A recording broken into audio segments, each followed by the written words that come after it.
Welcome back to our channel. तो last video में यानी कि स्टॉक मार्केट बेसिक्स पार्ट 1 में हमने डिस्कस किया था कि स्टॉक मार्केट वर्क कैसे करता है और साथ ही साथ बेसिक टर्मिनोलॉजीज को समझा था ऑफ द स्टॉक मार्केट्स।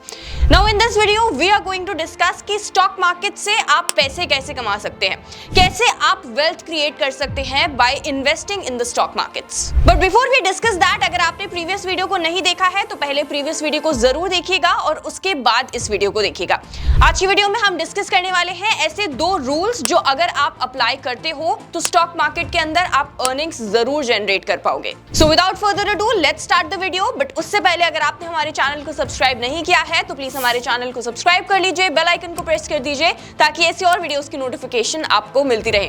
और अगर आप इन्वेस्टमेंट करना चाहते हैं लेकिन आपके पास डीमैट अकाउंट नहीं है तो डिस्क्रिप्शन में लिंक दिया गया है, आप जाकर वहां से फ्री में अपना डीमैट अकाउंट ओपन करवा सकते हैं। चलिए जल्दी से वीडियो में आगे बढ़ते हैं।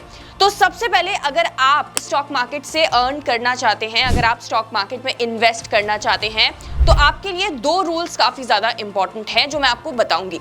लेकिन ये 2 रूल आप अप्लाई तभी कर पाएंगे जब आप ये सीखेंगे कि कैसे अच्छी कंपनीज को चूज किया जाता है, क्योंकि आप किसी भी कंपनी में इन्वेस्ट नहीं कर सकते, आप किसी भी स्टॉक में इन्वेस्ट नहीं कर सकते ये सोचकर कि आपकी जो इन्वेस्टमेंट्स हैं वो आगे ग्रो होंगी and you will generate good wealth out of it, you will generate good money out of it. तो इसलिए काफी ज्यादा इंपॉर्टेंट है कि पहले आप ये सीखें कि अच्छी कंपनीज को हम चूज कैसे करते हैं। तो इसके लिए आपको थोड़ा सा रिसर्च करनी होगी कंपनी के बारे में, आपको देखना होगा कि कंपनी के फाइनेंशियल्स कैसे हैं, रेशियो एनालिसिस करना होगा, न्यूज़ पढ़नी होगी कंपनी के बारे में, ट्रैक रखना होगा कंपनी का कि कैसी कैसी न्यूज़ आ रही हैं, क्या ट्रेंड चल रहा है कंपनी को लेकर, ये सारी चीज़ें आपको ध्यान में रखनी है। अगर आप इंडिविजुअल स्टॉक्स के अंदर इन्वेस्ट करते हो, इंडेक्स के अंदर इन्वेस्ट करते हो तो आपको इन सारी चीज़ों का ध्यान रखने की कोई ज़रूरत नहीं है।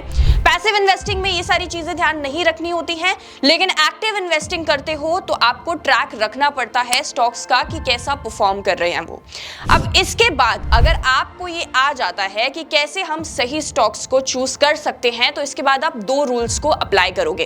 पहला रूल हमारा जो लॉ ऑफ वेल्थ का है वो है पावर ऑफ कंपाउंडिंग, और दूसरा जो रूल है हमारा लॉ ऑफ वेल्थ का वो है डाइवर्सिफिकेशन यानी कि पावर ऑफ डाइवर्सिफिकेशन। इन दोनों चीजों को सक्सेसफुली अप्लाई कर लिया तो आप 100% स्टॉक मार्केट से वेल्थ जनरेट कर पाओगे। अब अगर हम बात करें पावर ऑफ कंपाउंडिंग के बारे में तो लास्ट वीडियो में हमने डिस्कस किया था एबीसी कंपनी के बारे में जहां अमित ने इन्वेस्ट किया था। अब अमित एबीसी कंपनी के शेयर्स को खरीदता है और उसके बाद कुछ ही टाइम में उनको बेच देता है। तो यहाँ पे अमित को इतना अच्छा गेन नहीं होगा जितना अच्छा गेन उसे तब होता जब वो लॉन्ग टर्म के लिए इन शेयर्स को होल्ड करता। Now in this case one condition is there that the company has to be fundamentally strong. मतलब मैं आपसे ये नहीं कह रही हूँ कि आपको हर एक कंपनी, हर एक स्टॉक को लॉन्ग टर्म के लिए होल्ड करना चाहिए। इसीलिए मैंने आपसे कहा कि पहले आपको स्टॉक को सिलेक्ट करना सीखना होगा। पहले आप अगर अच्छे स्टॉक्स को सिलेक्ट कर लेते हैं और उसके बाद पावर ऑफ कंपाउंडिंग को उसके ऊपर अप्लाई करते हैं then you can generate good returns. तो इसके बाद आपको क्या करना है, पावर ऑफ कंपाउंडिंग कैसे काम करता है। पावर ऑफ कंपाउंडिंग ऐसे काम करता है कि फॉर एग्जांपल मान लेते हैं आपने एबीसी के 10,000 रुपए के शेयर खरीदे जिसके ऊपर आपको 8% का इंटरेस्ट मिला। तो 1 साल के अंदर आपको टोटल कितना गेन होगा, आपको गेन होगा 800 रुपए का।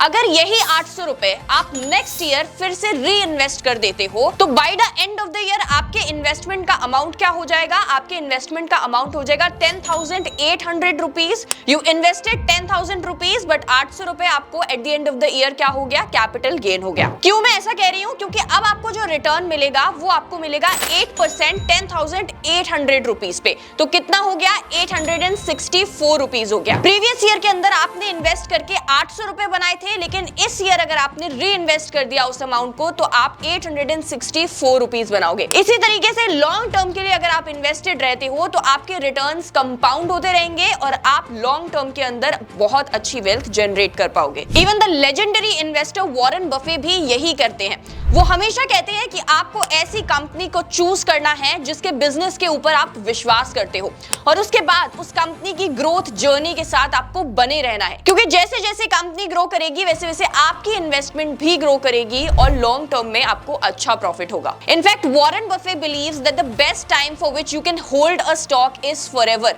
मतलब आप फॉरएवर एक स्टॉक को होल्ड कर सकते हो। लेकिन अगर हम इंडिया में इन्वेस्टर्स की बात करें जो स्टॉक मार्केट में नया नया इन्वेस्ट करना शुरू करते हैं तो उनके दिमाग में क्या होता है, वो इस अप्रोच के साथ स्टॉक मार्केट में इन्वेस्ट करते हैं कि उन्हें तुरंत वेल्थ क्रिएट करनी है, उन्हें तुरंत पैसे से पैसा बनाना है। इस अप्रोच के साथ अगर आप स्टॉक मार्केट में आते हैं तो तभी आपको स्टॉक मार्केट में लॉसेस होते हैं and you end up saying कि stock market is nothing but a gambling game. But if you change your approach, but if you stay invested for a longer period of time, तो actually आप stock market से काफी अच्छे returns generate कर सकते हो। लेकिन इंडिया के अंदर प्रॉब्लम ग्रोथ पोटेंशियल वाली कंपनीज को ढूंढना नहीं है, बल्कि उन कंपनीज के अंदर इन्वेस्टेड रहना है। लोग ज्यादातर किस तरीके से इन्वेस्ट करते हैं, वो अच्छी कंपनीज को ढूंढ भी लेते हैं तो वो तुरंत जैसे ही उनको थोड़ा सा कैपिटल गेन मिल जाता है वैसे वो एग्जिट कर जाते हैं। वो लॉन्ग टर्म के लिए इन्वेस्टेड नहीं रहते, वो पेशेंस के साथ कंपनी की ग्रोथ के साथ नहीं बने रहते, जिसकी वजह से लॉन्ग टर्म में अच्छा अमाउंट वो जनरेट नहीं कर पाते हैं। अगर हम आज की बात करें तो इंडिया की ग्रोथ स्टोरी को लेके सब लोग काफी ज्यादा पॉजिटिव हैं और सब कह रहे हैं कि इंडिया आने वाले टाइम में बहुत अच्छी ग्रोथ दिखाने वाला है। तो ये सबसे ज्यादा राइट अपॉर्चुनिटी है कि आप अच्छे स्टॉक्स को पिक करें, उनकी ग्रोथ के अंदर उनके साथ बने रहें और लॉन्ग टर्म में जैसे जैसे कंपनी आगे बढ़ती है आप अपनी इन्वेस्टमेंट्स को भी आगे बढ़ने दें। Now the second rule that I was talking about is diversification. Diversification भी काफी ज्यादा इंपॉर्टेंट है अगर आप स्टॉक मार्केट में इन्वेस्ट करते हैं। Diversification is that you do not put all your eggs in one basket. मतलब आप अपने सारे पैसे को सिर्फ एक एसेट क्लास में इन्वेस्ट नहीं करते हो, या फिर अगर आप इक्विटी के अंदर इन्वेस्ट कर रहे हो तो सिर्फ आप एक सेक्टर की कंपनीज में इन्वेस्ट नहीं करते हो। You pick various asset classes and in those asset classes भी आप डाइवर्सिफिकेशन फॉलो करते हो, जिसकी वजह से आपका रिस्क ओवरऑल इन्वेस्टमेंट्स का रिड्यूस हो जाता है। Not just asset classes but आप इंडस्ट्रीज और ज्योग्राफिकल रीजन से भी डाइवर्सिफिकेशन करते हो, जिसकी वजह से कभी कभार अगर आपकी इकोनॉमी में कुछ खराब हो भी जाता है तो क्योंकि आपने बाहर भी पैसा इन्वेस्ट कर रखा है, आपने यूएस स्टॉक्स में भी पैसा इन्वेस्ट कर रखा है, तो आपका जो ओवरऑल रिस्क होता है, जो ओवरऑल लॉसेस होते हैं वो रिड्यूस हो जाते हैं। क्योंकि इंडिया के अंदर अगर आपको आपके इन्वेस्टमेंट्स पे लॉस हो भी जाता है तो क्योंकि आपने यूएस स्टॉक्स में इन्वेस्ट कर रखा है तो कहीं ना कहीं वो लॉसेस उन रिटर्न्स से क्या हो जाएंगे, एडजस्ट हो जाएंगे। So always if you are investing in the stock market follow diversification, क्योंकि हमें पता है कि स्टॉक मार्केट के अंदर वॉलेटिलिटी बहुत ज्यादा है, जिसकी वजह से प्राइस फ्लक्चुएशंस देखने को मिलती हैं और प्राइस फ्लक्चुएशंस की वजह से लॉसेस भी होते हैं। तो अगर आपको इन प्राइस फ्लक्चुएशंस के रिस्क को हेज करना है तो the best thing is that you follow diversification.